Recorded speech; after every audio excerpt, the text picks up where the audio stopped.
ഒരു പക്ഷേ സാഹചര്യങ്ങൾ നമ്മളെ പല രീതിയിലുള്ള മുറിവുകളെ ഏൽപ്പിച്ചേക്കാം.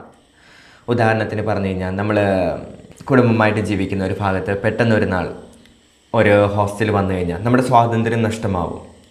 അതോടൊപ്പം ശ്വാസം മുട്ടുന്ന പോലത്തെ ദിവസങ്ങൾ കടന്നു പോകും.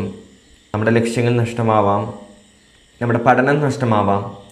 അതായത് ഒരിക്കലും പഠനം ഉപേക്ഷിക്കരുത്, അറിവ് നേടണം. ബലഹീനരായിട്ടുള്ള ആൾക്കാരെ സഹായിക്കാൻ വേണ്ടി അത് നിങ്ങൾ ചിന്തിക്കുന്ന രീതിയിൽ, ഏത് രീതിയിൽ ആർക്ക് വേണ്ടി നമ്മൾ എവിടെ പ്രവർത്തിക്കണം എന്നുള്ളത്. അപ്പം നമ്മളെ മുറിവേൽപ്പിച്ചവരെ കൊണ്ട് പോലും കുറ്റബോധം നമുക്ക് അറിയിക്കാനുള്ള നിമിഷം കൊണ്ടുവരണമെന്നുണ്ടെങ്കിൽ നമ്മുടെ വിജയത്തിലൂടെ മാത്രമേ സാധിക്കത്തുള്ളൂ. നമ്മുടെ മുന്നേ പിന്നെ സാഹചര്യങ്ങളും പല വ്യക്തികളും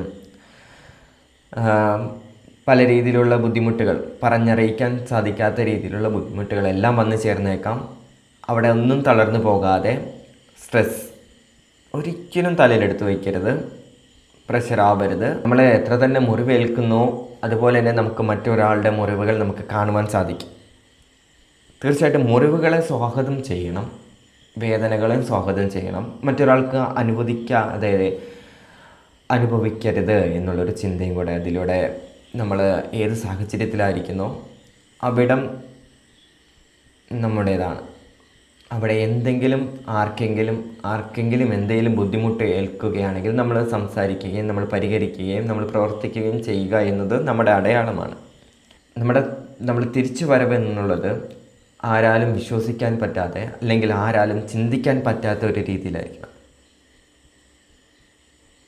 നല്ലതായിരിക്കണം, ഒരുപാട് നന്മയുള്ള കാര്യങ്ങളായിരിക്കണം, എന്ത് വേണേലും തിരഞ്ഞെടുക്കാം. പക്ഷെ തിരിച്ചു വരുന്നത് നമ്മളെ മുറിവേൽപ്പിച്ചവരെ കൊണ്ട് അവരുടെ നാവാൽ തന്നെ നമ്മളെ അതിനെല്ലാം ക്ഷമ പറയിപ്പിക്കുന്ന രീതിയിലായിരിക്കണം.